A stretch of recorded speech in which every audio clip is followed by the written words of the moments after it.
Make their Christmas unforgettable with goat guns. Looking for the perfect gift for your husband or man who is a gun lover? Look no further. Goat guns are the greatest gift of all time miniature gun models. They are the perfect blend of quality and detail. From pistols to rifles, there's a goat gun for every collector, history buff, or gamer. Whether for display or for a fun collecting hobby, goat guns will bring joy and excitement to him. Surprise your loved ones this Christmas with a goat gun, the ultimate gift that won't disappoint. Shop at goatguns.com. A choice right now, between fear and love. It's just a ride. Out of the dark night of ignorance and into the shining light of truth. Expanding reality. A population of citizens capable of critical thinking. We don't see things as they are, we see them as we are. There's a level of reality where everything dissolves into an ocean of energy. We empower our experience by insisting on our authenticity. That's very profound. Very. Expanding reality. Welcome to Expanding Reality. I am your host, Brandon Thomas. On this episode, guys, we have a very special one for you. We got to bring back to the show, and together this time, both Ronald and Philip Kinsella. So both of them are twins, they are experiencers, they are authors, and they are incredible. Sweethearts to boot, by the way. So you're going to love this episode, not only because of how great they are, but the content. So in this one, guys, we go for it at every imaginable rabbit hole, plus we make a few up along the way.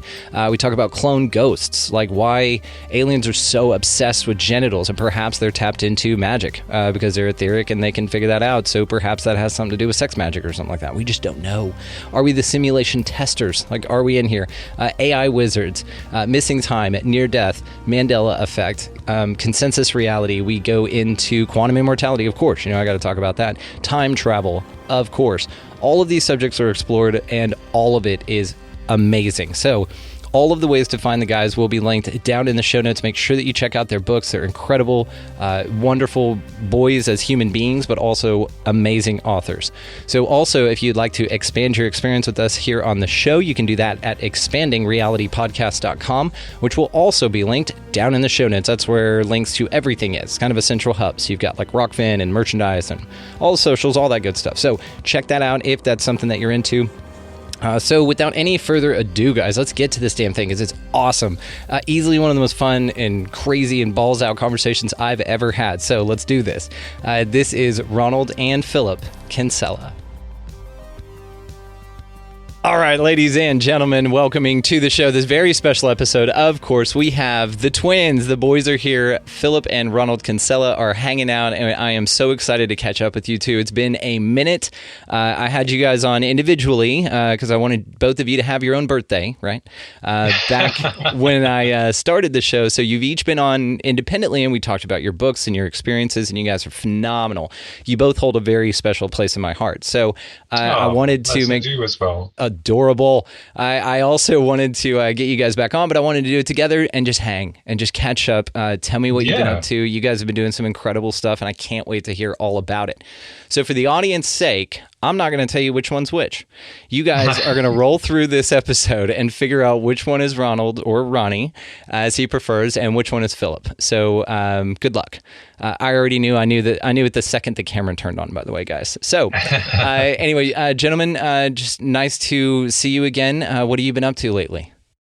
Yes, well, I mean, I've it's really great to be back, and we had such a great time last time. And we're always honored to come back on any show, and especially your show, because your shows are so cool and relaxed. And it's like being in a sitting room with an old friend. Yeah. And it's like when you have a camera in front of you, it's like kind of a little bit unnerving. But in these situations, I mean, it's kind of really cool. I mean, we've been very busy this year and last year, and I'm kind of like trying to work on two new projects on UFOs. One of them is called Visitors from the Void, and the other one has an outline title that I'm working with another American author, and also trying to get the articles and theoretical stuff done. So I've been kind of like, I sometimes fret because I'm like, I sometimes think I'm losing, or time is running out. And I have to say to myself, it's okay, Philip, you need to relax. And you sent me a book that I have, and I read that book, and it changed a lot of things for me about about life and about, you know, letting things come into your life. So that helped me a lot. And I read that I think I read that in one reading. I went through the whole lot. So thank you for that. Just chill, Phil. Just chill. Okay. Okay. You're very welcome. I send the books. I mean, we've traded. You sent me yours, so it's perfect. I love this. Having like this show. Part of the fun part about it is having this book club where we just kind of tell each other about all the dope books that we want to share. You know. So and for the other one, I'm not going to say your name because the audience needs to figure it out. I know who you are, but what you been up to? I've been, admittedly, Brandon, the first part of last year was chaos mentally because I didn't know what I was going to do because I'd finished the previous book and I was just dithering about for a while. I had nothing, but an old idea sprang back to mind with the science fiction because I love science fiction. And it came to me about an AI. I know it's been done to death. You know, it's an old tune, but I decided to start working on this idea of this. Can I just say it? The she-bee. Yeah, you can say it. That's fine. Yeah, being created, but with a twist. So, and it does have a very good twist, I think. So the way I write, I'll tell you how it is. I used to think it was bad for me to just not sit at a typewriter or a computer and just continuously type. I can't do that. I can't do it. It's like bursts. I'll get up one morning and just punch out a page or two, then leave it. Then the next day, a page or two. That's how it works. And when I was beating myself up about it, I thought, well, you know, it's okay. That's the way you work. Deal with it, accept it. So as you know, I'm an artist, so I've been illustrating certain images for it as well. So it's coming along. It's a novella, so it's a bit bigger than a short story, but it's not a novel. So because, you know, you've got to keep it short and sweet. If you bore the reader going and this and that and this and that, they'll think, damn this. Oh, God, this is awful. So I've been working on that. It's nearly finished. And I've been working on another book for Philip Mantle, the wonderful Philip Mantle. Our mental is an expansion of the digital demon. It's looking more into the phenomena as a whole, as we call them, aliens. It goes further into this. Yes. I can't wait for all of it. You guys are just so cool. You do the coolest stuff. Excuse me. And you've got the best perceptions. So, yes, of course, we're throwing the homage to the great Philip Mantle of Flying Disc Press, which is how we all know each other. That dude has connected more people with some great ideas than anyone else on the planet. And so it's awesome to be able to talk with him and be able to speak with you guys, man. This is what's so cool about this. So, yeah, I think, Well, I think, Brandon, sorry, that, you know, it's really good because I think we all know there's a connection on a soul level with individuals. And we've spoken about this before in a previous program about the connection of consciousness and, you know, trying to make sense of this world and who we are, what we are, where we come from. And it makes me laugh, right? Because we're looking towards the UAP. Well, to me, I UFO, don't like that word. I like UFO. I like UFO too. Thank you. I Thank like you. that. And we don't even know enough about what we are when That's we're fair. presented with this evidence, but it certainly is something that's like the holy grail of everything that we're looking for. And that's something that is a challenge that, you know, they set with all of us. And certainly we're in the race. All of us are there. And there's Philip Mantle. He's in the third. And there's Brandon. There's Ronald. There's Philip. Who's going to go? Oh, no, they've gone down. It's like, who's going to get there first? Exactly. I think the problem with this subject, and I'm glad we're so open about it, is we're very open-minded, as a lot of people are. But some are tunnel vision. You know, we don't know where this thing is coming from or what they are, you know, and I think that's wonderful to a degree. All right, I'm not going to knock anyone's belief systems. If they believe they're from the future, you know, if they're completely hell-bent on that, that's fair enough. But I think you just have to, if we have no proof, it's good, which we don't, we've got nothing, it's good to open up all manner of boxes. Like you can say, for instance, with these UFOs, and aliens, that they could possibly be from the time, the future, or they could be off-world, interplanetary, or interdimensional, or within the sea. You see where it goes. If we look at all of them, it's not being constricted, it's being opened up until we actually know. And I don't think we're going to know for a long, long time.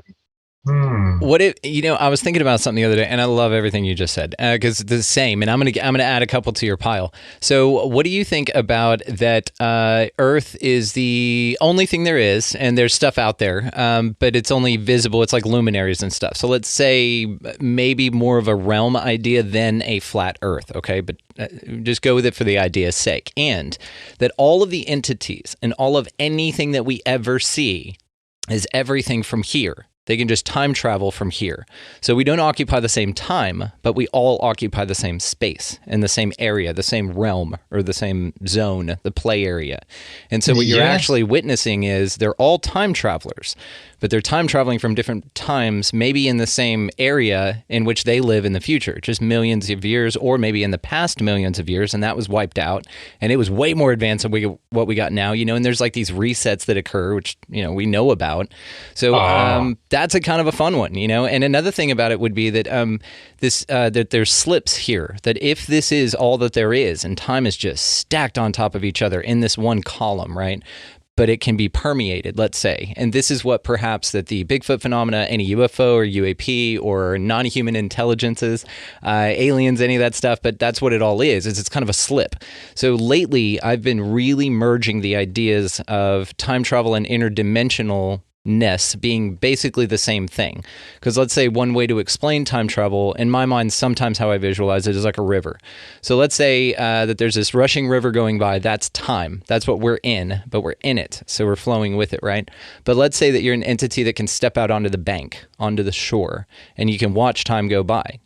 Hereby, you could toss like a rubber duck in the river and then teleport down the river a few miles and wait for that rubber duck, which would be your marker for time, and then you just hop back in the river at that time. So perhaps it's not necessarily that time travel could be explained as interdimensional travel. And I'm a big fan of the interdimensional thing. I had Paul Askoff of Flying Disc Press, and he blew our minds with that. And so anyway, that's just another fun one to add to your pile of things it could be. I love it. I love that. I think that's wonderful. You see, and I'd accept that as well, because since we don't know, it's good to consider all aspects of it. It's quite true. It might be possible. Who knows? Why not? Why not? I think also with our universe, what is very interesting is that we have always accepted the hypothesis that we started as a Big Bang. Now, we're not disputing that, but what we're discovering now is that space is starting to, expand quicker. They call it dark matter. Now, what's interesting is that we could be the remnants of the birthing of a new universe from a much older one. Yeah. And now we're talking. Also that the hyper-dimensional beings from another time, from another place, could be getting through to this universe. Now, this is where the interdimensional hypothesis really fascinates me as well, because the way I see it is when as you know, Brandon, I'm a little bit of a square. I've keep doing my research on the Greys that eludes us, but we've brought up some theories, and they are just theories. We could be completely wrong. But one of the things I find very fascinating about the Greys is that they do come across as extremely old, so ancient, and that they could have come from a time that they are from the past and have discovered us as a sentient reproductive species. So whatever universe that they are from, whatever dimension they are from, this is the interesting thing. They are fascinated by us. Now, who is to say that they are not us from the future, that, I've got to use this word, that we screwed up somewhere along the line, and that they're coming back to perhaps, reconfigure the mistakes from the past. But I did state that if they were traveling from the future and they came here, they wouldn't be collecting, I don't think, DNA samples because, respectfully put, we are genetically soiled at the moment. They will pick a time when we're clean. I understand that, but what's possible is that whatever they are from, or perhaps a hyper universe. These are these levels of dimensional realities. And the other thing that fascinates me, if you look at us, I mean, we are recording our life experience from birth to death, and the spirit world, as people call it, the other side consciousness, has always fascinated me, and I've researched for years as well too. Still, we've got a blank page, but we have theories. Now, what's interesting, as I've said before, is that with our lives, we are recording mechanisms. We're literally recording our life experience, which must have some kind of impact at the end of the journey when our consciousness returns back to source. And it's possible, Brandon, that the creator that we are all part of, perhaps every single one of us, through our varied individual journeys, are downloading that back into the Godhead of what we all are to expand upon the process of creation. Maybe we are all, without going too far from the UFOs, because we segregate things into the boxes, and I think they're all connected to what we are. But I think that this whole dance, this whole process of life and our journey is incredible.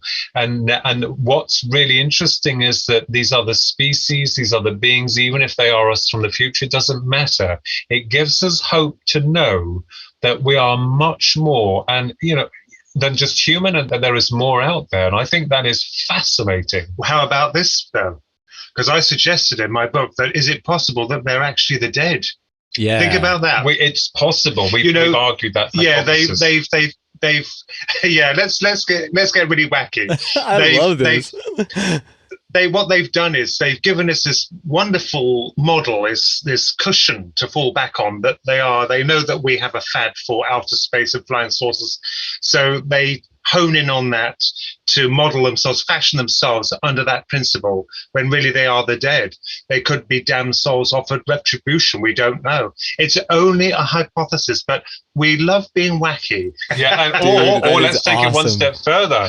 That the Greys, as we've argued before, through the theoretical aspects, are interested in human reproduction. They obviously themselves cannot reproduce, so we understand. And that we've argued this, me and you, in a nice way, the dead are finding their way from the etheric stance of existence and bringing themselves into this physical reality. So jumping from one state of being to another. I mean, as you know, Brandon, with the research I've done, the soul aspects with the Greys and cloning, the inherent dangers of that, of personality, and the way that they seem to be stripped of those attributes that make us what we are. So we are playing around, and we're very open to all forms of theoretical debate, and we must be open to every single one of them, because the moment you shut down on one area and say no, then what you're ostensibly doing is negating a lot of what could be possible. So by trying to put the strings together, by trying to make a connection, and also the other thing that we've been working on at the moment is this whole idea about when a UFO comes into our dimension of reality within our airspace, there is normally a lot of paranormal residue before or afterwards. Now, this may be possible that those parallel dimensions, which could be unstable as that rift has been broken, as the object from their dimension coming into us, could be seeping through to our reality as like residue. So, you've got a kind of chaotic, unbalanced... that would depend what it's traversing, what it's traveling through. Well, yeah, if it's ripping a hole in our dimensional environment, perhaps it's seeping all this stuff in. It's only a theory, like a portal. Yeah, a portal where everything gets sucked in. the energy used to create that would be incredible, wouldn't it? Yeah, or well, perhaps even subtle. Yeah, but I mean, this is fascinating and really heavy stuff. And I always joke because we, as if we may say, researchers and that kind of, I always joke and say we do have a sense of humor, and I think you don't want to take yourself too seriously. And I always joke to people and say, don't worry, don't panic, ladies and gentlemen. When I get into my senior years, you'll find me in the Mental Institute room number 666, and I'll be more than happy sitting in there at my computer with whatever. I had another thought. I had another thought about the abductees, which does happen. We know this, when they're snatched or taken or abducted, and they put these chips in them. I said to Philip, this is like the invaders. This is getting very spooky now. What if they don't just track us with them? What if with each and every one of us, now think about this, they can use our eyes and ears to watch everything in real time, Yeah, yes. Well, that would be the perfect spy, wouldn't it? Unwitting spies. Yeah, you've got one in you. It's like the Invaders Tonight Show. I mean, because Roger Lear was yanking these things out of people, and that's a fascinating dude right there, R.I.P. But he, found that like the body didn't reject it. It had like some sort of organic, infusion to it.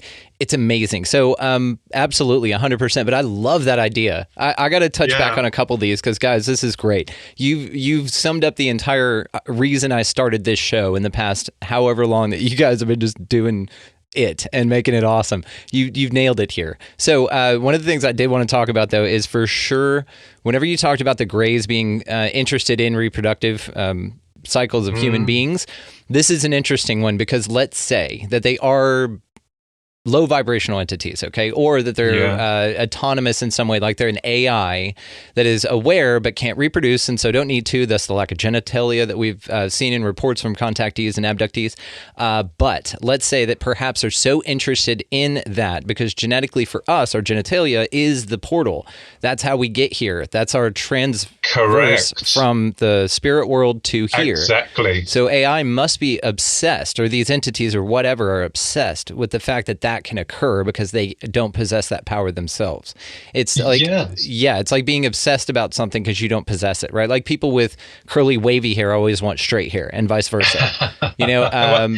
It's really interesting though. So that may be one of the things, but also, damn it, you guys said, it could be all of it. It could be all of that shit. It could be from other planets. It could be time travel. It could be any of this stuff from the etheric. I love this idea. So this is where we're at with it. But all of these guys, that they're dead, I love this. I absolutely love this. Well, it's possible that if we ourselves cloned one another and did not come through, and I said this back in 1996, which I'm very honored they called revolutionary within its speculation in Alien Encounters, that if we cloned ourselves hypothetically, we come through the womb, the reproductive processing, and the soul ingests within the womb and carries the inherent memories from past, future, maybe even the spirit world. I'm sure they do. Now, if we cloned ourselves in a laboratory and died, my argument was that consciousness or the spark of awareness would not be strong enough. It would only have the memory of one existence, one single incarnation. And if these sparks of awareness have amalgamated themselves into one hive mind consciousness and found our dimension of reality, because looking into the abduction phenomena, in my experience, many others, there are two parts. One part is physical, one part is where the person is taken through solid matter. And I believe that what the Greys may be doing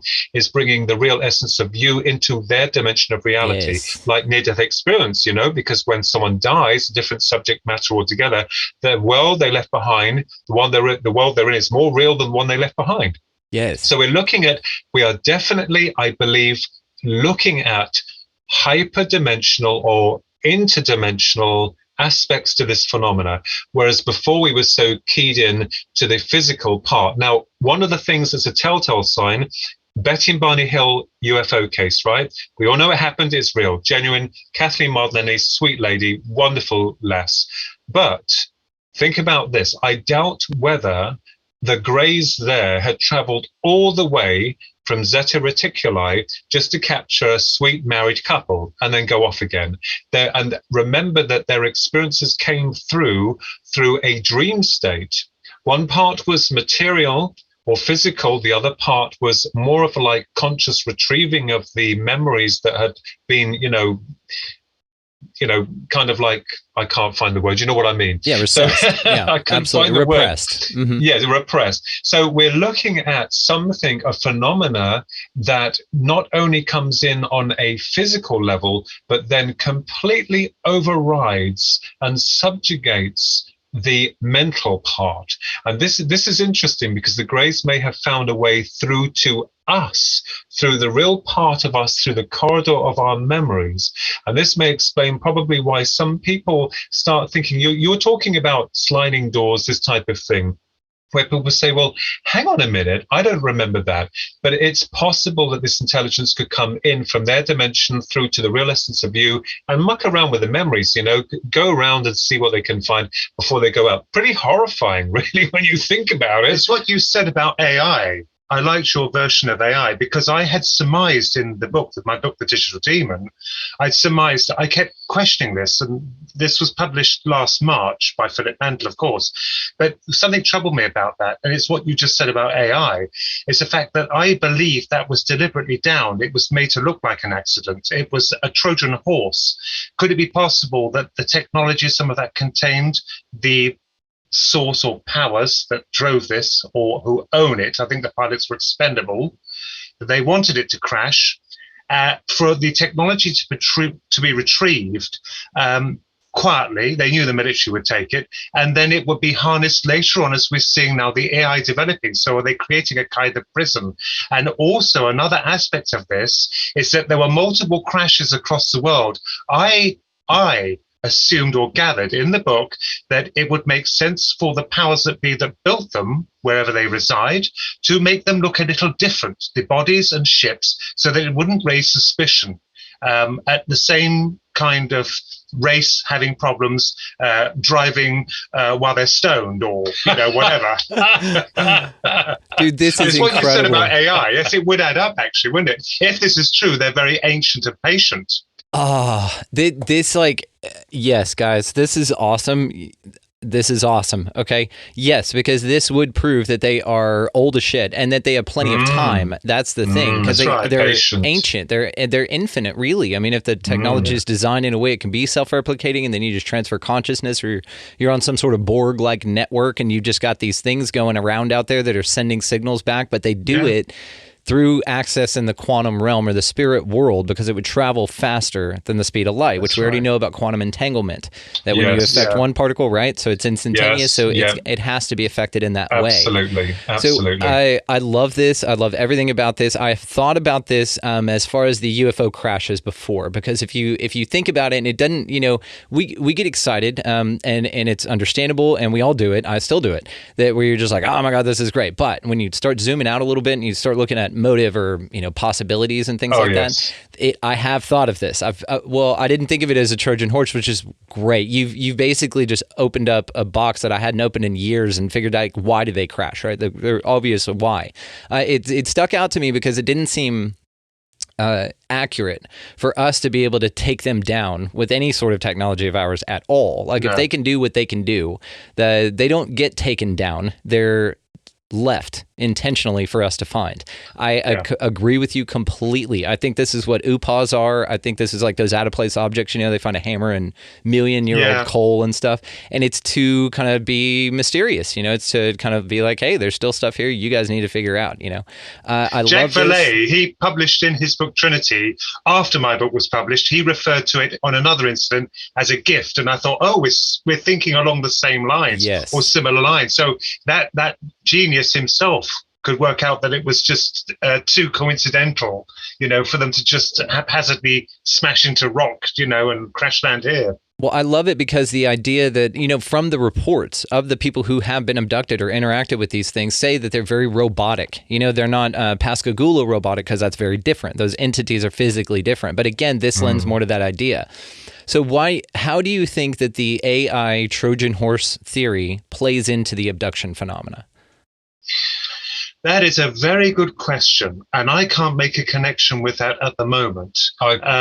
Whether they're connected or not, we don't know. I think, to be honest, I was just going to say, do you think that possibly because they are aware of these higher concepts, they seem to be very aware of, if not time travel, interdimensional access to etheric, as you were talking about, access to memories and our mind and can manipulate, they're on that wavelength. So just like we have a very limited bandwidth in which our vision works, do you think that they operate on this massive bandwidth to where to them, it's still a technology, but they're able to electromagnetically tap into that part of us, which would make That's an interesting point. Yeah, yes. I think that. And where the Greys are concerned... I never thought of that, actually. Yeah, I never thought of it until just now. We're just making this shit up as we go, guys. This is awesome. That's why it's great to bash things about, isn't it? It's great. You get in this flow state and it just goes. It's great. I think from a human perspective, we are very brilliant, but we're also flawed genetically. And I think that, because we have love, because we understand love that takes us beyond the level of understanding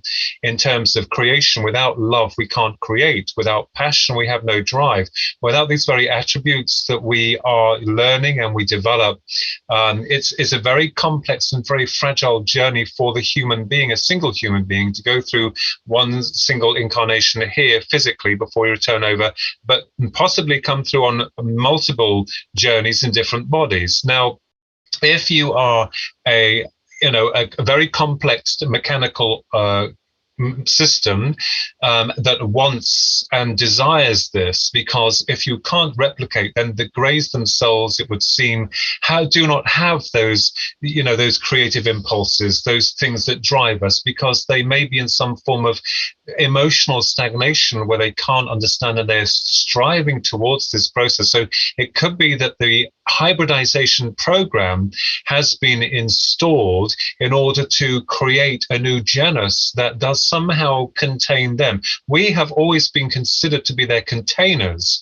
their vessels, and we never quite understood what they meant by that. So if we are dealing with some type of cloned spiritual entity, which really isn't spirit, but operating on another level of reality that is now infusing itself within our reality, it makes sense that it will come in and merge the two dimensions together on a limited period of time, and that before they go out again, because during an abduction, the person normally has a lot of difficulties retrieving memory, and that could be because they're being forcibly removed from their original dimension of reality, their consciousness, their soul, whatever you want to call it, and brought into their sphere where there is no time, where there is no space. And of course, the mind then cannot record the experiences until later when fragmentary memories come through. It is fascinating to speculate whether or not we're dealing with an AI mechanism, or that we're dealing with some kind of spiritual cloned entity that can't get to the spirit world where we come from, or an older version of what we were that has found us. I mean, every single parts of these are amazing, and we're open. And this is the other thing. This is the horrible thing within ufology, and it has to be addressed. We're all open to these theories. No one has exclusive rights to the phenomena. What we are very, what is really wonderful for us is that we are very open and sharing with that information. And if we can, all of us, put another piece of the puzzle together, however mundane, however ridiculous, then at least we're trying, because as I said before, within ufology, we now have to come outside of our comfort zone. The thing is, one thing that is absolutely paramount is the fact that when people are taken, they're either looking for something or putting something in people. That's, if we go back to the basics of what they're doing. Now, they're obviously putting things in people. So why are they doing this? Why? What are they looking for? What do they need? These are the questions that I think are great to bash out. I mean, I haven't got a clue. We haven't got a clue. We've got some clue. Well, speculation. Speculation been done. Well, that's what this is all about. So that's fine. This is the environment to just go for it here, guys. One of the things I was thinking too is perhaps, they talk about in magic, like with a K, they talk about in magic like sigil magic and sexual magic and things like that. So perhaps, let's say that these entities, again, it doesn't mean that they're not AI. They don't necessarily not have to be, right? To understand these concepts, or to at least have programmed the ability to detect and interact with these processes that we are just unaware of or scientifically can't seem to physically grasp, right? So perhaps if they're tapped into that, then they would have access to energy which we can see with, like auras and stuff like that. Like we can detect this just on a crappy scale. And perhaps they can manipulate energy in that way. And one of the most powerful energies then would be the sexual energy or that area. And so perhaps they manipulate that area more, or they're drawn to that area because there's a lot of powerful energy there. Now we're talking about AI magicians, dude. This is great. Yes. AI wizards, right? Okay. Yeah. The jinn, if you take the jinn. Yes, like the exactly. And when we've explored this and still looking into this, because we create via the mind is not imagination. The imagination is not in a little box in the brain that you open and close now again. Everything that is imagined can be structured into a reality. Now, my question, even into the research of psychic phenomena and consciousness, was why is it sometimes that, let's just take an example here, when we're thinking about things, we clear our mind, these things all turn up that seem completely random. And I think what's happening is that in the ultimate force of creation, every single thing is there, but we are then connecting to try and translate with things that we are making sense of or trying to make sense of, that we mold from mind to matter. Now, these beings are just mind, and that they can actually manifest themselves into matter, if not temporarily, because a lot of the phenomena comes in very quickly and goes out very quickly.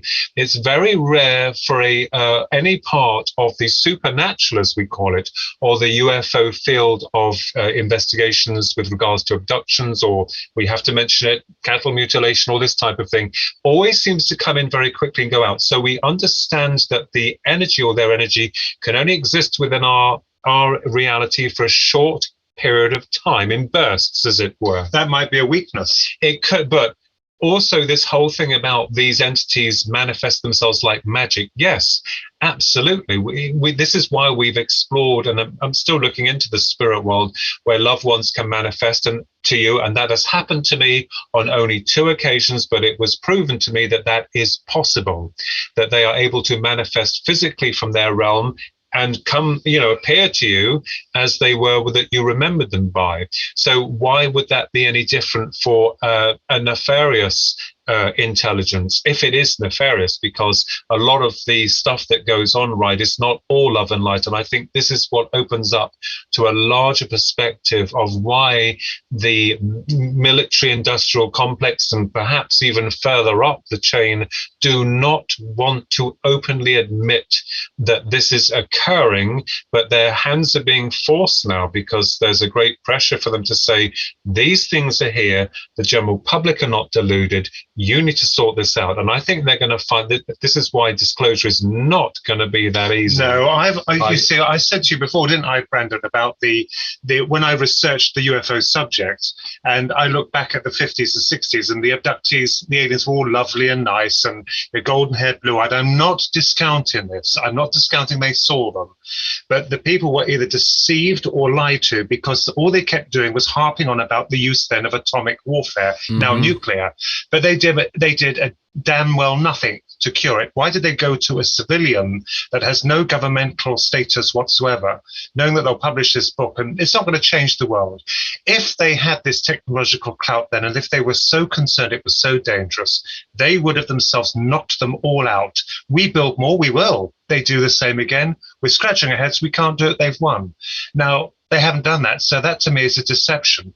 You'll get some clever clogs who'll say, and I've had it already, they've already done it. They haven't. They may have temporarily shut down one, temporarily, as I stated, but that's it. It's as if they just have to add emphasis to this illusion. So the peace aspect to me doesn't wash at the moment, especially when people are being snatched. And of course, we have the dreaded cattle mutilation, that which Linda Moulton Howe is an expert on anyway. Yes. So, but the peace aspect and this harmonious help, we've seen nothing of it. There's been basically bugger all. Do you know, Brandon, I've got to say this, and it is really quite beautiful within its symmetry. Whatever these things are, they are so smart. They've run rings around the military. They've run rings around us. And it's almost as if this intelligence or the force behind it knows. And it's kind of like, playing with us on some level, but at the same token, taking what it needs from us. It is absolutely brilliant. And although, most people will be horrified and saying, why are you saying brilliant? Well, like you and like us, we are magnets to this because we feel on a deeper level that we've got to get hold of that truth. It's like, Pandora's box. It can even be like the holy grail of everything.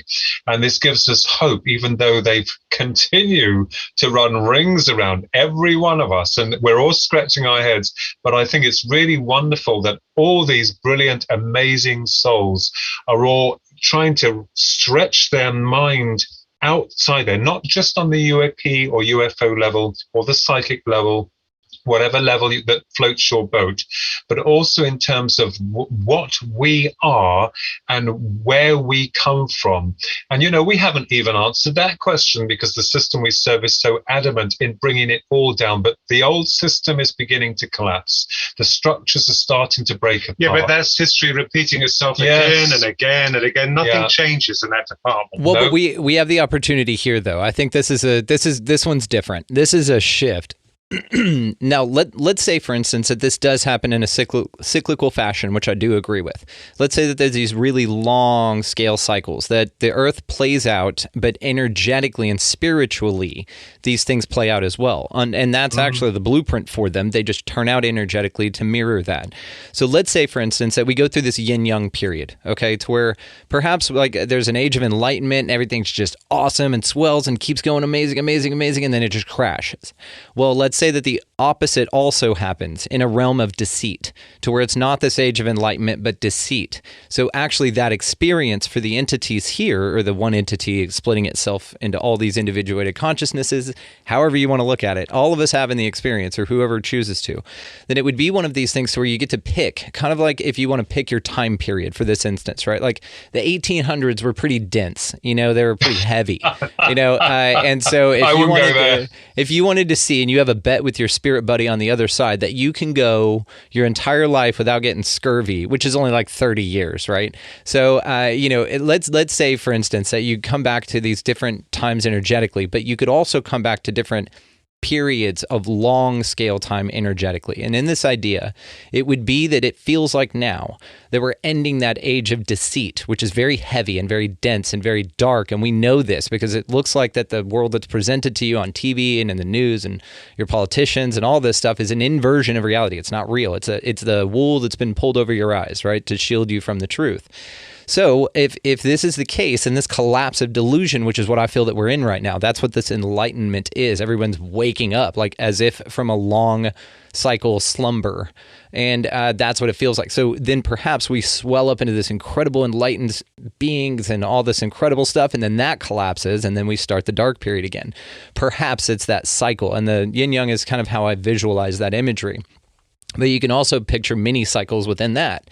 So I'm a chronic optimist. So I kind of look at that stuff and say, you know what, it's all going to work out. Everything's going to be great. Because I really do feel that way. So I wanted to ask you guys a couple things though. But back to what you said, I'm going to touch on.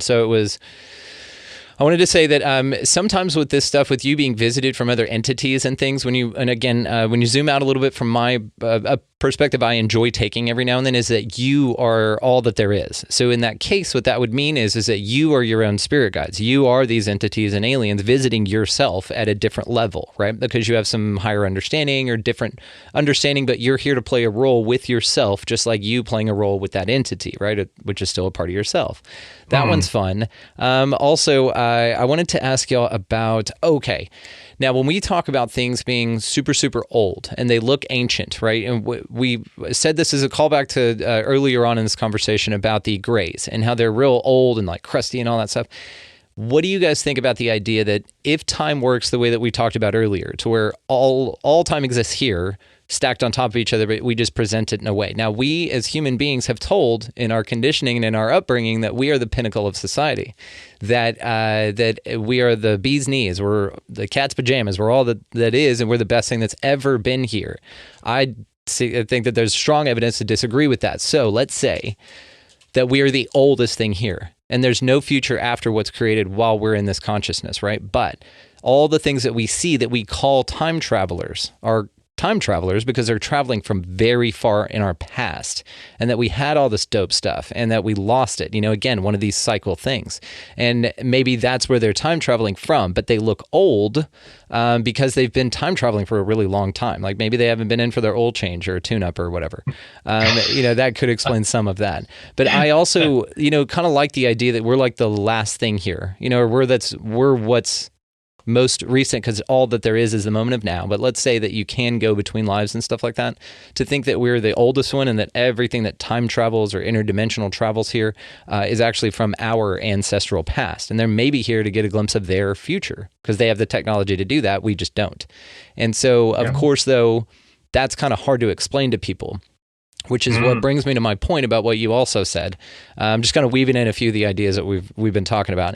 And that would be that, let's say that the governments, or there's, facets of this world that know exactly what's going on here. And it's that it's time travel. It's that it's, the world's flat. There's other land out there, or that it is a magical realm and there's nothing outside of your consciousness. Well, they can't tell you that. Just like if the entities came to you, well, they can't tell you that based on the lies that they've been telling everyone, because it would shatter the illusion. You'd have to do this in generations, right? Which again is what I think is coming to us. I think that's what we are creating here. That's why I'm so optimistic about it. But let's say that these entities or whatever, that whenever they come, they are a part of this experience that's also here to get a glimpse of our future. But whenever they come here, they can't tell you that they're time travelers, man. They've got to tell you that they come from a planet way off that our dumb monkey minds can't get to anyway. And that's where they're from. And so it's kind of like a fib. It's not necessarily deceit, but it's also they can do whatever the hell they want. They don't have to tell us anything at all. So I wanted to ask you guys about something. I've had this theory, and it was about missing time. So one of the things about missing time that I'm very interested in contemplating is why it exists. Again, same with the crashes, right? It's not necessary for them to allow you to have unrecallable time, because that's what you have. They allow you to own a question mark that now you investigate further. So why do you think missing time exists if it doesn't have to?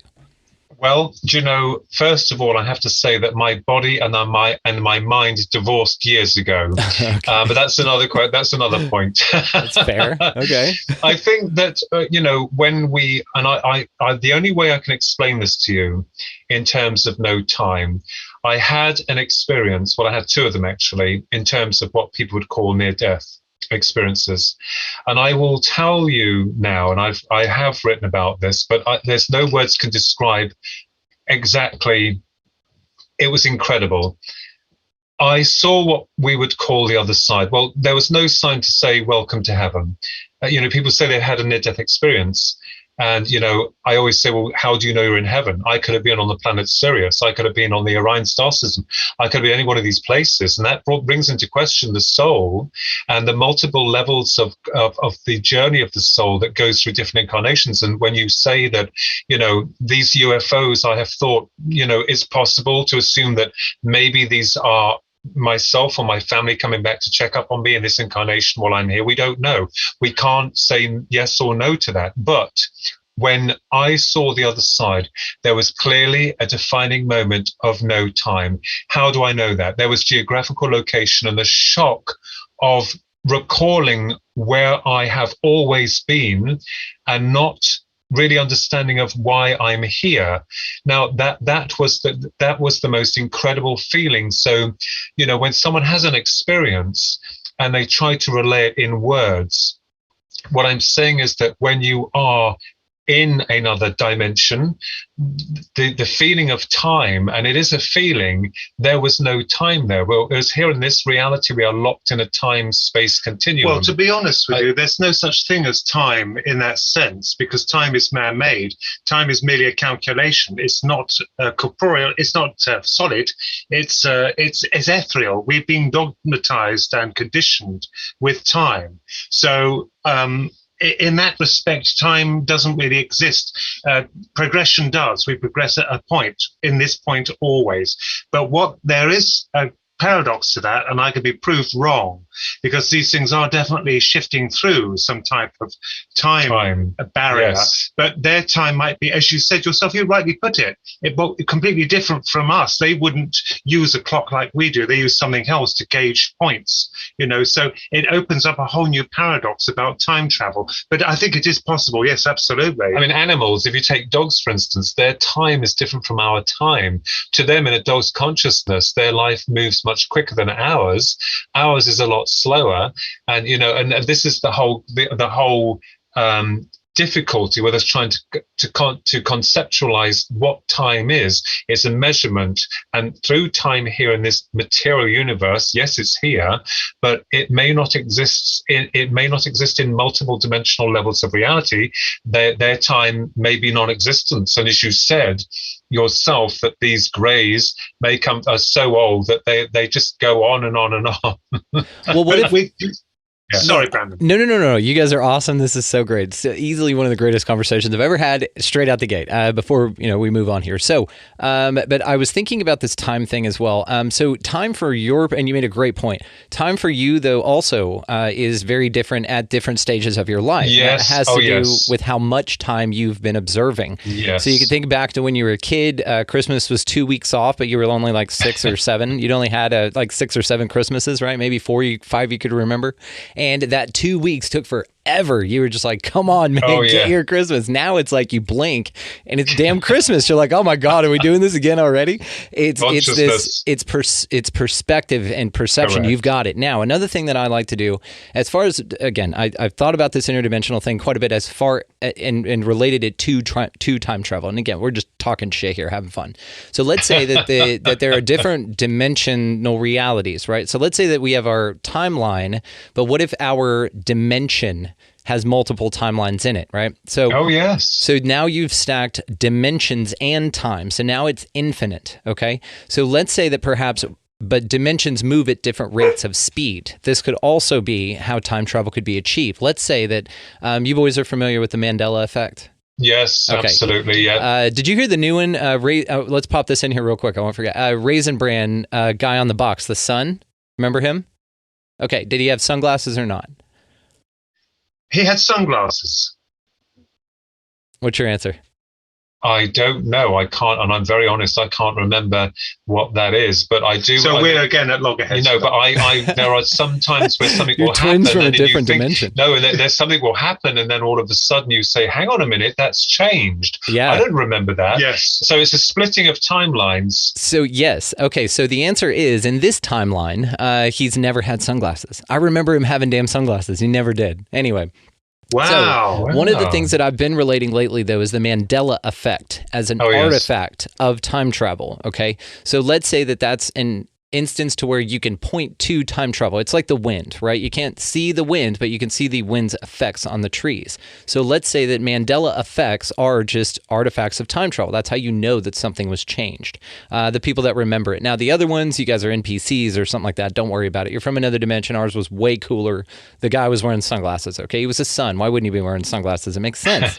So, but how this relates back to the dimensional time travel thing, let's say that, for instance, that there is one reality where the Raisin Bran guy had sunglasses on, okay? And it's moving at a certain rate of speed as far as its perspective of linear time goes.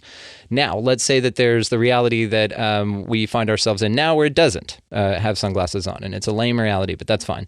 So, but it moves at a very different rate of speed, perhaps even backwards. Let's say that the bitch goes backwards on the other side. But the only difference in this reality, every step that you've ever taken has been taken the exact same way. Every decision you've ever made has been taken the exact same way. Every button on your shirt has been exactly from the same maker. The threads of this, everything is identical, except for the fact that there is sunglasses on this icon on a cereal that's only been around for a span of time, and then there's one where there's not. Okay, so now you're a time traveler, and you know this.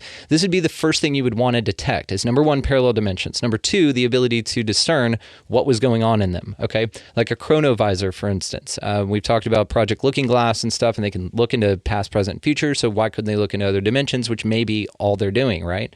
So let's say that you have access to this information. You can hop into a reality where you know exactly every step that some political official is going to make. Okay, you walk by a grocery store and you see that you are in that dimension because he didn't have the sunglasses on.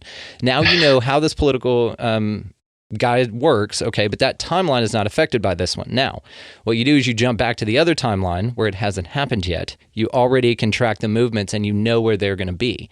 This is one of the things that perhaps time travel can do. This would be a way that you could kind of have a trial run where you wouldn't affect anything in the actual timeline that you're from, because you'd be affecting a parallel dimensions timeline where the only difference is the sunglasses on the sun on the Raisin brand box. Oh, yes, I know what do you mean. know by that? That might tie up with deja vu. Yeah, hell yeah. That's because it's exactly a swapping of, or a moving, a shifting of one to the other. That's I never thought of that, but that's a fascinating, you've come up with there, Brandon. It's fascinating. I've always had this idea that, that we split off from the realities that were existing. And I've had an open mind very much, and always have, that there are multiple dimensional entity of ourselves, that there's so much going on that's splitting off, and that occasionally that these connect. And this is why we get deja vu, because we feel like we've done something before, only it could be that your other self has done something that's kind of like corroborated that timeline that crosses, if that makes any sense. But I just find it fascinating. And of course, this whole concept is based upon measurement of time, of speed, of what we are, and memories and consciousness. Now that's the other part that is very important to all of this, is consciousness. I remembered C-3PO, when I saw Star Wars when we were kids, and people were saying we had a silver, they didn't remember. Either he had a silver leg or a gold leg or whatever. But certainly there have been some things that have happened, even to me and Ronnie, where and very few and far between things, but noticeable things, where we thought, and we're not going to go into detail, where, hang on a minute, that's not when that happened. Yep. That we remembered it. And everyone is like going along saying, oh, no, that's always been that way. And you're thinking to yourself, hang on a minute. Hang on, just a moment. Everyone stop for a minute. Have I just dropped IQ, here somewhere along the line? So it's really very bizarre, and we have to be absolutely open. Yeah, I absolutely am convinced that this kind of method of progression, whether it be consciousness, lives, multiple lives, oh yeah, absolutely. Yes, it's like totally. You're saying also this is probably what these things can shift in and out of as well. Yes, that's right. So yeah, exactly. And maybe they exist in the dimension where he did have the sunglasses, and we shifted consciousness into this one to kind of get away from it. Maybe that's what the Mandela effect is. We keep running through timelines consciously, our consciousness does, to get away from danger that's in another one, or this whole idea of quantum immortality. Have you guys ever heard of that? Yes, I have. And what is really amazing, and I'll just change the subject slightly here, is the most incredible thing is within superstring theory, that, I've always known, even as a kid, that vibration seems to be important. The vibration carries information. And what we're discovering through science now is that, those areas, those levels that we can't see in quantum, mechanics, quantum physics, going deeper into the subatomic level of reality, they are beginning to discover really incredibly that information is being sent from another source that they can't find, and that this part, these waves then slow down and become particles, and then create matter, and everything that is created is brilliant. It's been created by something that knows that what it wants to create, and this is, I think, that when we go into the quantum theory, I think this is where we're going to find some of the answers to what we're looking for, in terms of the ghost particles, the consciousness, all this type of thing. So, it's like waves, isn't it? The rippling waves, they're all connected, but they seem separate, don't they? If you throw a pebble in the water and you see these waves coming, but they're all part of the same thing, but the illusion is that they're separated only through gravity and motion.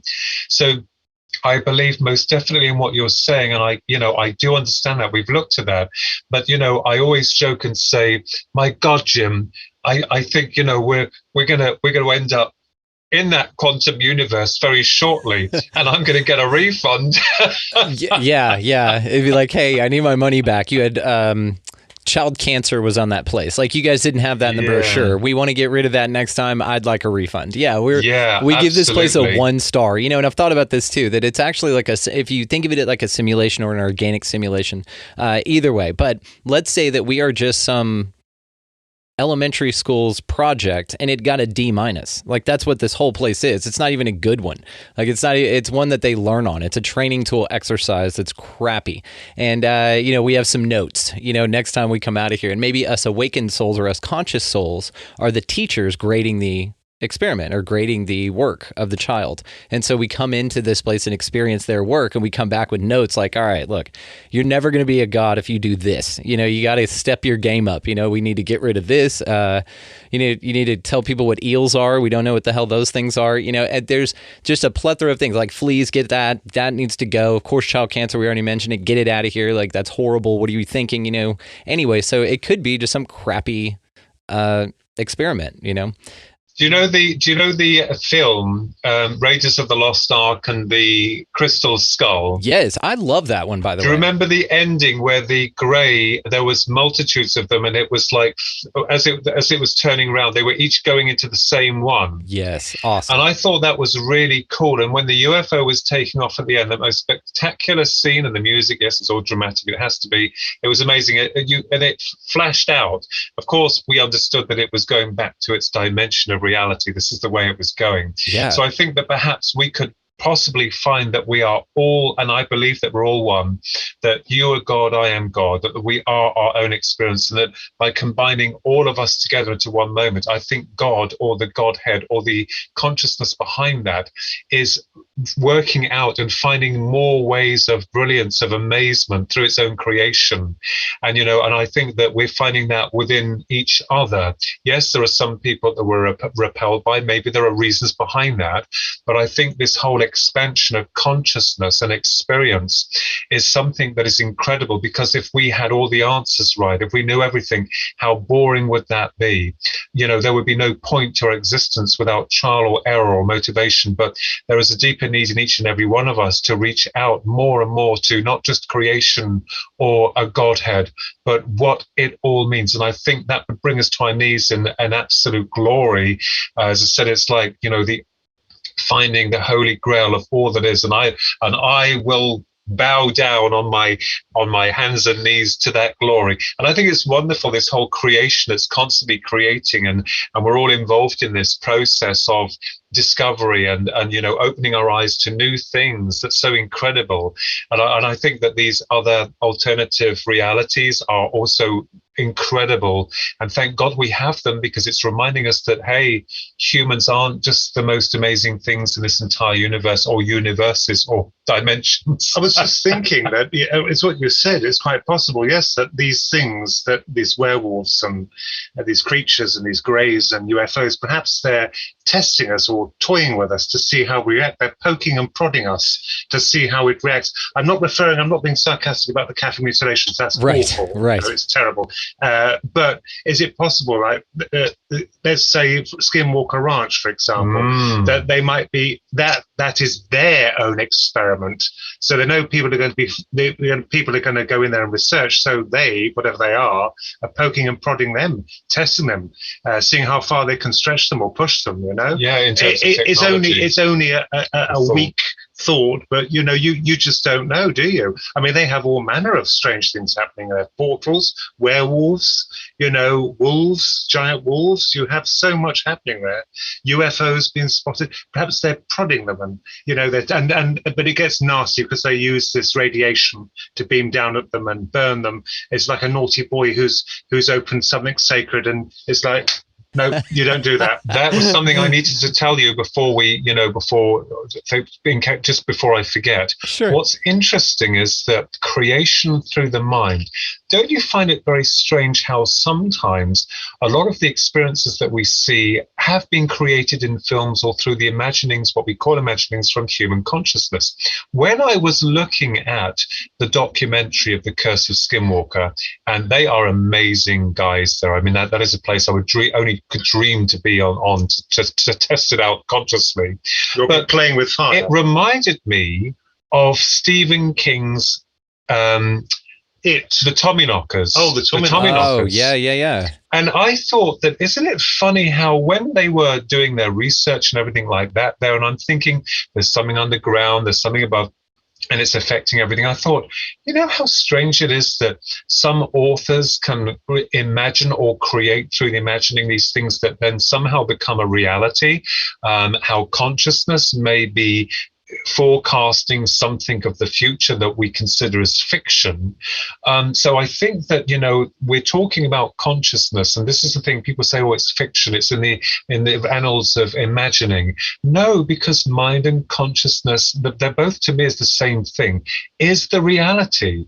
That's the builder, that's what creates, and everything imagined eventually becomes a reality. At one point or another. You mean like the Titanic? It was called unsinkable, but it sunk. Yeah. Devils mounting, terrible things happen. Yeah, well, it's like the at Skinwalker Ranch. Yeah. They put a curse on it. Could that have evolved into some kind of manifestation? It feels like we're chasing ourselves from the past to the present, and it's like we're trying to work out this problem that then would drive us forward to motivate us as perhaps as a species. Someone will make a breakthrough that will help millions of people, who knows, in the future. So I believe that what we're seeing here is that you're correct, and we have thought about this, that we are actually dealing with ourselves perhaps on a higher level of integration, even older level of integration, and at some point, you're right, if we knew what that was, then the game will be up. Everything would be, oh, we're busted. We've busted you, and you've busted us, and we know where we are now. So I think that consciousness has a great deal to do with this, and I think that consciousness will reveal more as we go on that journey. And I believe that when we come to that point when we pass over, and I call it Passover, I can just tell you one thing that I do know personally, is that, my God, when you are where you are going to, that is reality. That is like a part of yourself on its home. And this is why, there may be multiple levels of home. There may be multiple levels of reality, which go back to the question that, was it Sirius? Was it, the Pleiades? Who knows? Everyone says it's heaven, but every experience is different and unique to the individual. So as I said, trying to cram everything in one little box is not going to fit. And it is a personal voyage, a personal journey of you, of me, of everyone else on this planet, that we walk alone at the end of the day, and we carry all that we have with us through memory. So I believe that it is absolutely fascinating, and and like these shows, I come away and I take on board everything that's been said. It's incredible. Yeah. Oh, Skinwalker Ranch, I think they're doing an admirable job. When I said about poking them, I wasn't being facetious. It's just that it's a possibility, but I think what they're doing is remarkable, because they're just trying to find out what it is, and it's quite horrific. It can be very horrifying, especially when the cattle are separated and they die through stress. Stimulates, isn't it? And there is something there. And you said the Tommyknockers. I said that reminds me of Stephen King's It. So Stephen King has a lot to answer to. Yes, he's got a lot. It's one of those predictive programming things. Like, maybe they put the real stuff that's going on. And what's interesting too about back to the Mandela effect for a second is that Star Wars has at least two of them. Yes, the C-3PO one I remember hearing, because that's the same thing. Not a massive Star Wars. No, also, yeah, Darth Vader also. Yes, there's two of them. Yeah. But I remember the gold leg. In this reality, apparently as a silver leg or a part of a silver leg. And then same thing's not the Luke, I am your father. It's no, I am your father. Now, what's interesting is when you look back into the company that produced this, all of that, it's never been what we think it is. It's not that it was changed. It's that it's never been that. But in our minds, it has. So I wanted to come back to quantum immortality, Ronnie, because we didn't answer that for you.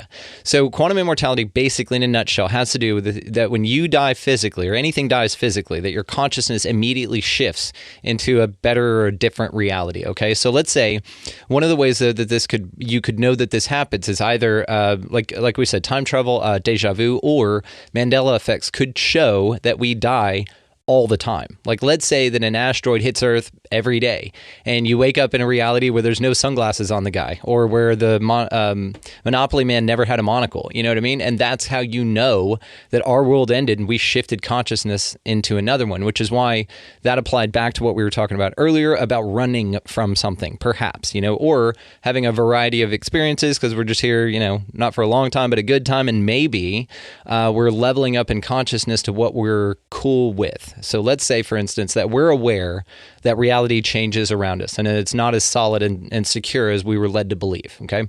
So let's say also, though, that whenever you do shift into realities where there's more magic, where there's more cool stuff going on, that an artifact of that is, like a hint, is a Mandela effect. So let's say also that eventually the Mandela effects get pretty crazy.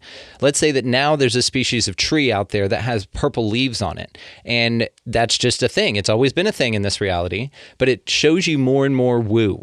Where now you're in a reality where aliens just kind of walk around and like all of a sudden there's instant disclosure and now there's crazy stuff happening. But consciously you're leveling up with it. And this is also back to what we were talking about. Ronnie, I think you mentioned the curiosity of why, like the purpose of these entities and things here. You said werewolf, I love it. Bigfoot, anything, right? But one of the things perhaps is that they're just here as a like premium plan. Let's say that this is a ride or a game or something like that. And like we were talking about, I think it was you, Philip, that said, I want my money back. Well, let's say that this is an experience. I'll have a refund. Yeah, well, I'll have a refund. And basically you pay for a good time here. Okay, well, maybe one of the premium packages that you unlock here is access to that type of stuff where it's so mysterious and so crazy cool that it makes life way more exciting than just having a job, going to work, having a family, and dying, which is also an experience option here. Like, it's just dependent on what package you want. And we all checked the damn box and said, werewolves, give me all of them. The damn werewolves.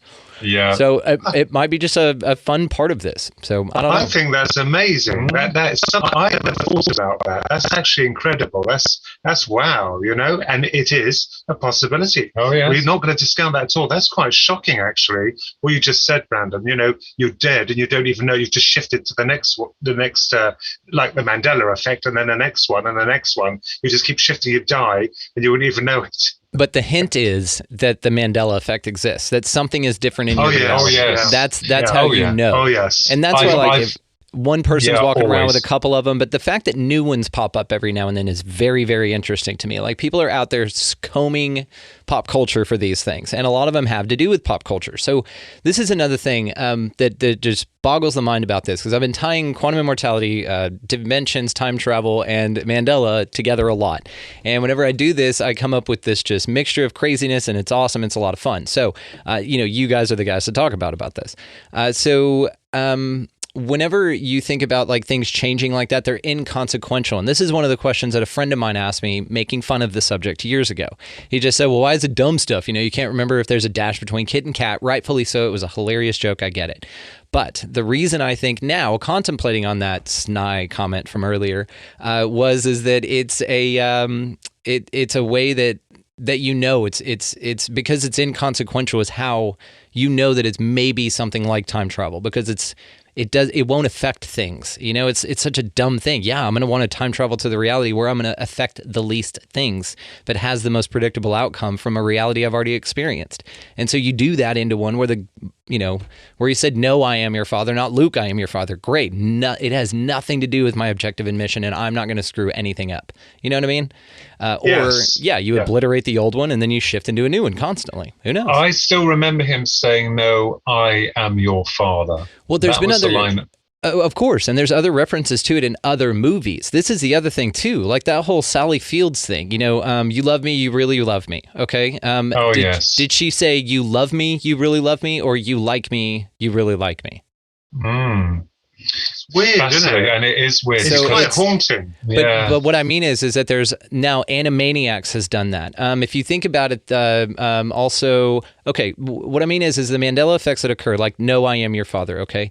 That Luke, I am your father, was said in Tommy Boy, because he was singing into the back of the fan, Luke, Luke, I am your father, okay? So he didn't say, no, I am your father. So what this tells me is everyone on the set of that movie Tommy Boy with Chris Farley, no one told him, No one corrected it. It was from memory that it was written in by either writers or him. So it was written by somebody else, read by him. Nobody had any objections to it. Everyone resonated with that being accurate. And they were making, a reference to that movie accurately. And that's what I think that they did. So these are the things, though. And so if they are that inconsequential, again, to put a bow on this damn thing, then it would be one of those things where that's how I would time travel. That's what I would want to do. Yes, absolutely. And when I said about time travel in us only being on calculation, they can do it. The aliens, whatever they are, evidently can halt time, because this was proved with Philip myself, because when we saw the last lot in 2016, wasn't it? 9th of April 2016, 11:15 p.m. at night. Yeah, this road is always busy, and they somehow put something over us that when we spoke it was muffled. So they basically, and I'm going to get a slap in the face for this, stopped time. Everything around us, we in the bubble, was different, wasn't it? Yeah, so our clocks were still, the watches were still working, not mechanically, but it felt like there was, that, as I said before, in the appearance of a UFO, is when they come in, they seem to distort the energy or the area around you. And I think the more they come in, that level starts to get deeper and deeper and stronger and stronger. Well, they were preventing people from resonating. Yeah, they were preventing people from actually entering or anyone seeing them. No one saw them. So that's incredible, right? Because it's a busy road. If you're coming in and you're going to do that, then you're going to make sure that it's actually must be personal to the individual. We're all unique, we're all special, but in that moment, whatever those time travelers or wherever they're from wanted, they came to show themselves to us and to other people had seen them, but so close to us. And you're left scratching your head thinking, well, and the movements they did, is there some meaning behind that? We've still been looking into that. And of course we can try and make so much out of something. I think we're all guilty of that sometimes, but when you have this phenomena happens, it is absolutely awe-inspiring. Yes, it's terrifying, but you survive the journey. And I think the point is that they had suspended everything. It seemed, I can't prove it, they had suspended everything outside that bubble we were in, so no one would see them. We were contained in like a bubble, like it's just snowed, and when you're talking, there was no one walking their dog, no one driving their car, no one coming back down the road from the pub, nothing. And this stuff is amazing because it comes with levels of high strangeness that is so, and a lot of people report the same thing, and that is fascinating. So they can stop time.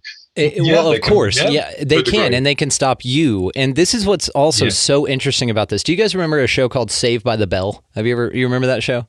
It was back like in the, I've heard of it, 90s or something. I haven't watched it. It was silly as American teen comedy type thing in the 90s. It's a hard pull for anybody out here. But anyway, there was a feature in that show, or a segment or something that they did, that was one of the lead characters, the lead character, would go time out, and he'd look at the camera and then say something, or information would be delivered, a backstory, a little thought. He broke the fourth wall, right? And I think Mel Brooks was the first one to do that, I believe. He was the one that spoke to the camera. It's called breaking the fourth wall, right? So he would break the fourth wall while everyone was in timeout. Now, it's a scene, busy high school. You can picture this, okay, with a bunch of kids walking around. He goes timeout. That actor says timeout. Everyone on the set freezes because they're part of this. It's part of the act, okay? And their job right there is to stop walking and freeze and pretend that they're frozen. So it's like that they have access to this. Now, this is the dimensional thing, because if you think about time... One of the things about it, and they say that time is, hang on. Okay. They say that time is like the fourth dimension, right? So we live in a 3D world of 3D spatial concepts, but time is a fourth dimension. So therefore we have 3Ds of space and then time. So if it is even phrased that way, it's categorized that way scientifically, that it's a dimension. So these would be why it would lend more to the interdimensional type travel thing. You know what I mean? Is because then it's all just dimensions. Now, something crazy that happened, Denise Stoner, do y'all know her? Oh, yes, the abductee, yes. Kathleen Martin, she co-authored the book with her, yes. Yes, Alien Intervention. I've got it right back here because I had both of them on, actually. But when Denise was on, we were talking about how when the entities that came to get her opened her door to her room, like outside of the living room, down the hall to her door. When she stepped through her door, instead of her room being there, it was on the UFO. So what happened is that they took her directly onto the UFO, which was in place of her room. Now that's an interdimensional thing. That's a screwing with your perception. Again, it all comes back to consciousness, right? It has to. Okay, so I wanted to ask you guys about two more cool things because I know you're going to get a kick out of them, and then we'll probably wrap here in a little bit. But let's do that. I'm just having the best time talking to you guys. Okay. So something I've been thinking about too is whenever we talk about near-death experiences, and I know, Philip, you've talked about yours, that whenever you go into that state, there's often, not always, but often a life review process, okay? So with that process, though, because time doesn't exist in that state, because you're in the spirit world or whatever, you live in real time your entire life, okay? But it's not a long time to you. It's because there's no perception of time. You just see this series of events. Now, you experience a lot of things in that. But let's say, what do you guys think about the crazy batshit theory that we died already, but we're seeing or witnessing, but experiencing our life review now. And then every time we die, you just basically see your review. So in this life, when you go in which is all just a life review, when you get to the end of it, you die, you're born again to experience it again. But the reason for this is that maybe the secrets to the universe are here, and it's your job to figure it out. And you come through as many times as you can until you figure it out. All of the information, all of the tools and tips and tricks that you need are already here. But your job is to experience this. So whenever you come in, again, knowing that time isn't a thing, so that, Philip, back to what you said earlier also about splitting off consciousness. Whenever you make a decision, I know that that's an idea and I love it. Whenever you make a decision, go left or right, you go right here. A dimension splits off where you went left. And then all of the following decisions that were made in that lifetime, however they went, all of the twists and turns, and those all branch off into different things, which means that this place is infinite. So if all time is existing like that, you branch off every decision that you make. Even if you guys were going to swap shirts on this interview, everything else about your life has been the same except for that. So let's say that if that's possible, then the coolest part about this is that the lifetime you're living now is the track that you wanted to be on and chose to be here. So this is your favorite one, but that's why you keep reliving it. Also, you're trapped here until you figure out the secrets to the universe. Good luck. And that's what you paid for. That's what you signed up for. That's crazy, right? I like that. I used to think, that's quite frightening. Yeah, I know it's terrifying. And I can't prove this, but I even used to have ideas about you reincarnating back into the same life, and then you go through the same things, and that's why you have deja vu, because you've done it before. Yeah, and it's like, well, that's really weird. And that was one of the options that I had, but with a lot of the stuff that we're having to deal with regards to near-death experiences, all these separate realities or these experiences are fascinating. So I've even have explored that idea, but I think and feel that, one of the greatest parts, the only way I can explain it to you is that where I was, and it's not, it's Philip Kinsella. I have actually stated as a researcher, it's into life after death and UFOs because the two have affected me. Yeah. The UFOs more so, and the psychic phenomena even greater because of what happened. And I said that there are comparisons or links to one to the other, and I've always said that. And although most people will outwardly reject that hypothesis of what you've explained, I'm very open to it because deja vu, there is a lot of importance with regards to that. There must be, because I remember that I had it at work many years ago, and let me tell you, when I was having it, it felt like I was sinking. It felt like I was going into the ground. It didn't feel like, because I was so shocked by the recall of the memories of what was going on, it felt like I was sinking. That's, I can explain it to you. I remember standing on the floor, on the ground floor of the building. I was by a till point. There were some customers by me, and as it happened, I felt like I was sinking, and it felt like it was going on longer than it normally would. So I think that, although we have these theories, when you actually experience it, it's a very different thing altogether. And I think it really opens your eyes to the fact there's a lot more going on that does involve consciousness and time. How we view that, how we model that, how we construct that within our consciousness is very important, because everyone's trying to fit it all in the same box, and we may be having we are having completely different experiences. We're all trying to stick into the same lane, and this is where we're going, and this is the whole thing, when actually it could be varied, multiple levels of realities that are very different from one to the other. You know, the deja vu, I had that last week. It was and as Philip said, it wasn't like syncing for me. It was while I was ironically doing a radio show. I was being interviewed by a gentleman. It felt like it was interlocking very slowly, a perfect fit. It was just slightly, gradually interlocking. It was disconcerting. I remembered it. And this went on, I think it went on for, I would say perhaps, let me be absolutely honest with you, 8 or 9 seconds. That's long. Damn, that is a long one. Quite a long. Have you noticed that too? Only a few seconds. Exactly. And I've noticed that too. I've had a couple of really long stretches. So that's interesting you said that. I haven't even said that before, that there's some long stretches of deja vu where it'll be like you said, about 10, 15 seconds, it feels like, and you're in it. You feel like you've merged timelines. You're like, what the hell is going on? It's like that movie Jet Li, The One. Have you ever seen that movie, The One, with Jet Li? Oh my God, boys, watch that movie. Just put it on your list. It's a lot of fun. It had to be mid-2000s, if I'm guessing, but it had Jason Statham in it. So it's a lot of action stuff too. And, you know, Jet Li, martial arts master. But the premise, I'm not even going to spoil the premise for you. Just go check it out. Listeners as well, go check out The One with Jet Li. I did not remember the year. And it was Jet Li and Jason Statham. So anyway, check that out. A bunch of great actors as well. Those are just the only 2 I can remember.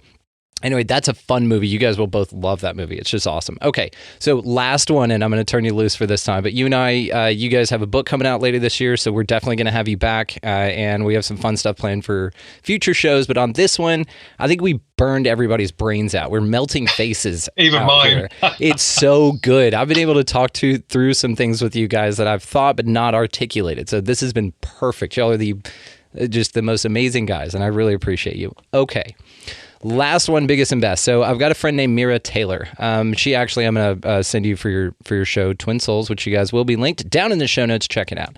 Okay, so Mira and I talk quite a bit. She's very cool. She's very intellectually intimidating at times, okay? But that's great. That makes you step your game up, right? And so one of the concepts that she was talking about, and her and I just went off on, kind of like we've been doing here the whole time, which is wonderful. One of those is that there is no other. Okay, so there's this video on YouTube called The Egg. I'm going to link it in the show notes because I talk about it all the time. So anyway, but it basically states that we're all that's here. It's you and God, and that's it. So all incarnations. I'm you, you're me. We're all each other. Oh, yes. Okay. So with that idea, though, whenever it comes to the universe and stuff. Another thing that I've been really thinking about lately is this idea that this fractal nature of things, that perhaps whenever you're looking out into space, whenever you go out in your front yard or whatever, you're actually looking back in at a submolecular particle of yourself, and you're all that's here. And then the same you in that universe is looking back at yourself, looking back at itself, okay? So then you talk about fractals in this way, right? And this is how you'd be able to compress a universe, let's say, and this is how you'd make it a big file, a small file, which kind of lends to a simulation, but anyway, that might be the mechanism, not the result. So let's say, for instance, that if that's the case, and this is just a Matryoshka doll of experiences, but it's all the same experience, and you're all that's here. Okay, so how would the UFO phenomena fit into that idea? Because you're all one. Again, your spirit guides are these entities that come to you. They're you in this idea, in this model. We're not planting flags here. We're just talking. So let's say that what it really is when you're abducted, you get taken inside yourself for whatever reason. I think that there's a lot of things. Psychologically, it can kind of either shock or heal you from things. Physically, people have reported being healed as well.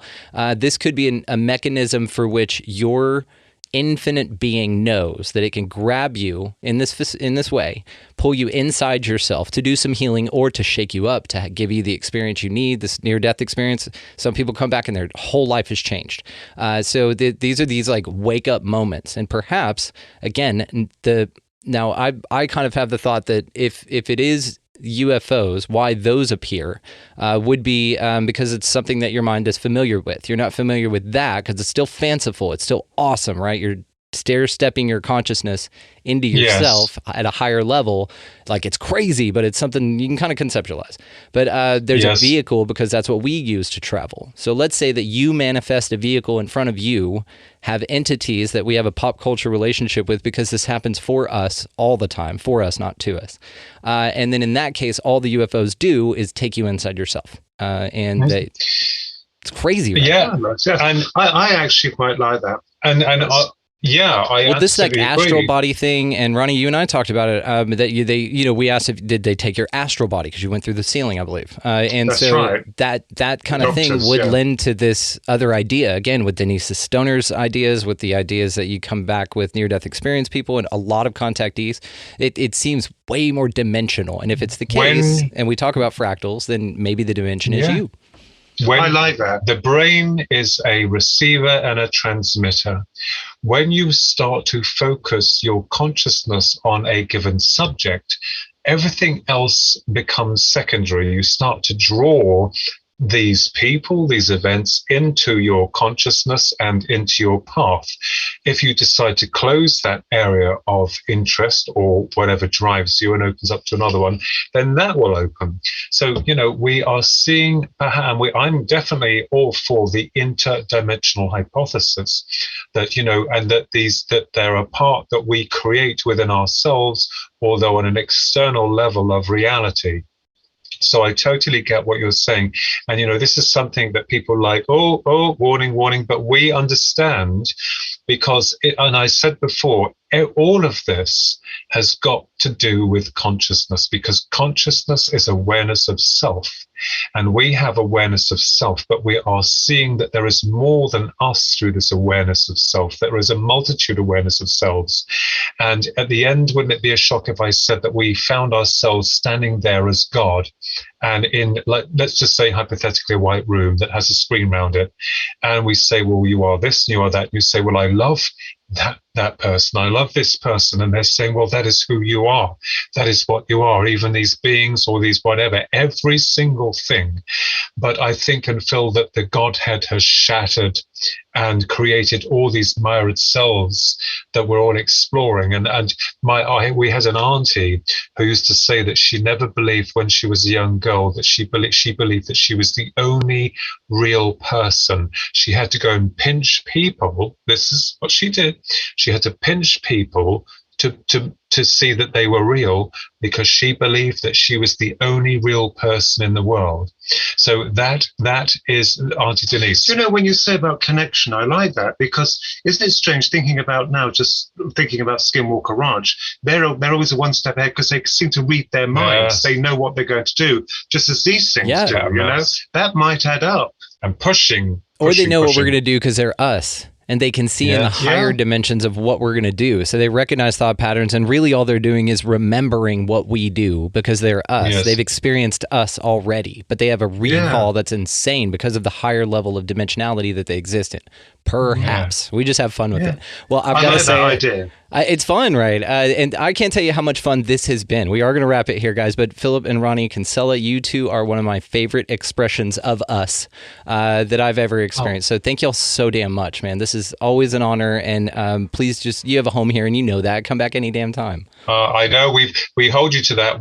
If we do get a ticket to Texas, the 2 T's, we'll be going down there. We'll be on those. You'll be looking after your cattle and all the rest of it. So that's wild stuff and wonderful.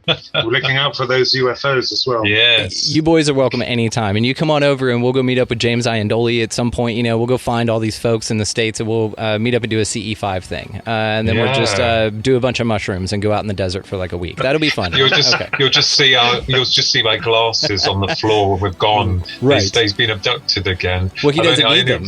You took so many. What it would be is you took so many mushrooms that you repaired your vision. Like, you don't need them anymore. They're not.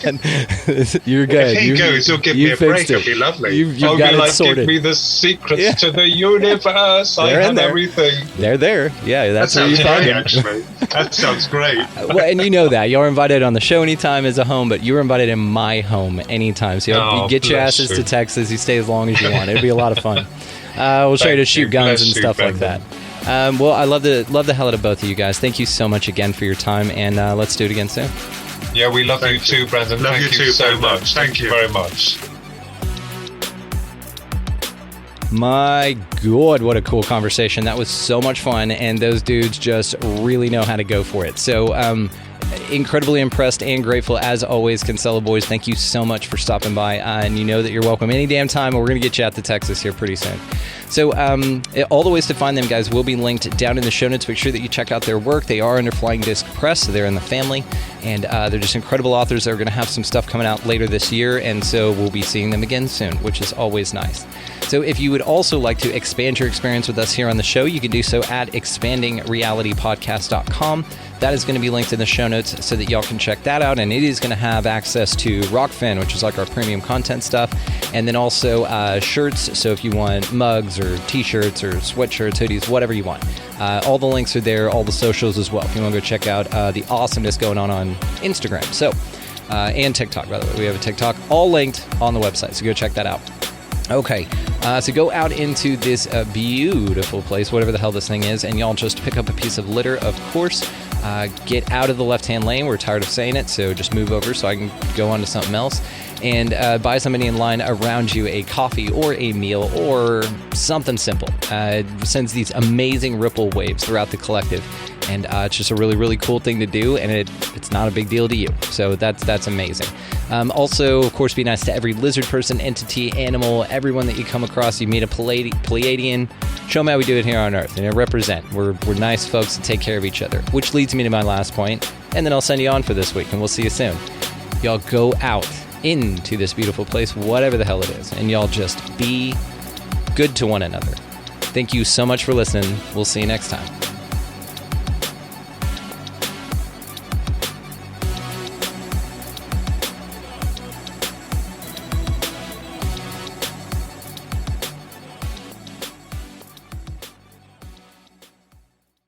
David's Bridal, where brides and bridesmaids get fabulously dressed. We let our friends pick out what we wear, show off our dance moves, obsess over every little detail, hold your hand through it all, smile bravely when it's time to let go. Make your dreams come true. The things we do for love, only at David's Bridal.